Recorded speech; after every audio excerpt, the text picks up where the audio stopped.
Hello friends, யாராக இருந்தாலும் சரி மக்களுக்கு இடையூறு ஏற்படக்கூடாது அப்படின்னு சொல்லிட்டு தளபதி விஜய் ஸ்ட்ரிக்டாக ஒரு முடிவு எடுத்திருக்காரு அப்படின்னு வந்து சொல்லப்படுது.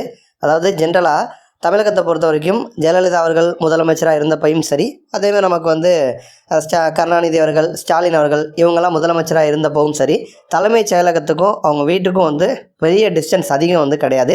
அதனால் அந்த போக்குவரத்தை சரி பண்ணுறது அப்படிங்கிறதெல்லாம் ஈஸியாக மேனேஜ் பண்ண முடிஞ்சுது. பட் இப்போ விஜய் வந்து அவருடைய வீட்டில் இருந்து தலைமைச் செயலகம் வரணும் அப்படின்னா கிட்டத்தட்ட 18 கிலோமீட்டர் இருக்குது. அதுலேயும் விஜய் வந்து ஒரு கவர்மெண்ட் ஆஃபீஸர் மாதிரி தான் இருந்துகிட்ருக்காரு. காலையில் 10 மணிக்கு அப்படின்னா 9:50க்கெலாம் அவருடைய கார் வந்து தலைமைச் செயலகத்தில் என்ட்ரி கொடுத்துருது. ஈவினிங் வரைக்குமே இருந்துட்டு தான் அவர் வந்து வீட்டுக்கு வந்து போகிறாரு.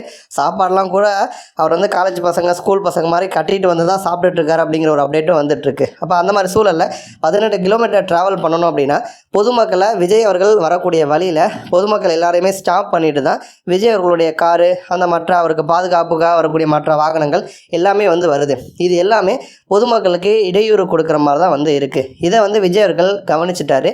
அதை கவனிச்சுட்டு அவர் வந்து இப்போ என்ன முடிவு எடுத்திருக்காரு அப்படின்னா, நார்மலாக எல்லாரும் போகிற மாதிரி தான் நம்மளுடைய வாகனமும் வந்து போகணும். அது வந்து ஒரு டிராஃபிக் சிக்னலில் நிற்கிறதா இருக்கட்டும், இல்லைனா வெயிட் பண்ணி போகிறதா இருக்கட்டும், எல்லாமே வந்து பொதுமக்கள் எப்படி பண்ணுறாங்களோ என்ன பண்ணுறாங்களோ அதே மாதிரி தான் என்னுடைய வாகனமும் வந்து போகணும். நான் வரேன் அப்படின்னு சொல்லிட்டு மற்ற வாகனங்களை பொதுமக்களை வந்து ஸ்டாப் பண்ணுற விஷயம் வந்து இனிமேல் வந்து பண்ண வேணாம் அப்படிங்கிற மாதிரி விஜய் அவர்கள் வந்து உத்தரவிட்டிருக்காரு அப்படின்னு வந்து சொல்லப்படுது. ஜென்ரலாகவே முதலமைச்சர், பெரிய பெரிய அதிகாரிகள் வராங்க அப்படின்னா போக்குவரத்தெல்லாம் வந்து ஸ்டாப் பண்ணி சீர் பண்ணி அவங்கள வந்து சீக்கிரம் அனுப்பணும் அப்படின்னு சொல்லிட்டு தான் அதிகாரிகள் வந்து இருப்பாங்க. அந்த விஷயம் ஏன் பண்ணுறாங்கன்னா, இப்போ விஜய் வந்து முதலமைச்சராக இருக்கார் அப்படின்னா நமக்காக தான் அவர் வந்து வேலை பார்க்குறாரு, பொதுமக்களுக்காக தான் அவர் வந்து உழைக்கிறாரு. அப்போ அவரை காக்க வைக்கக்கூடாது அப்படின்னு சொல்லிட்டு தான் அந்த மாதிரி பண்ணுவாங்க. பட் அதில் மற்ற முதல்வர்களை மிஞ்சிற விதத்தில் ஒரு படி மேலே போய் விஜய் அவர்கள் மற்றவங்க எப்படி போகிறாங்களோ, பொதுமக்கள் போகிறாங்களோ அதே மாதிரி நம்மளும் வந்து போவோம், வேணும்னா கொஞ்சம் சீக்கிரம் கிளம்பிக்கலாம் அப்படிங்கிற மாதிரி அவர் வந்து அதிகாரிகள்கிட்ட வந்து சொல்லியிருக்காரு அப்படின்னு வந்து சொல்லப்படுது.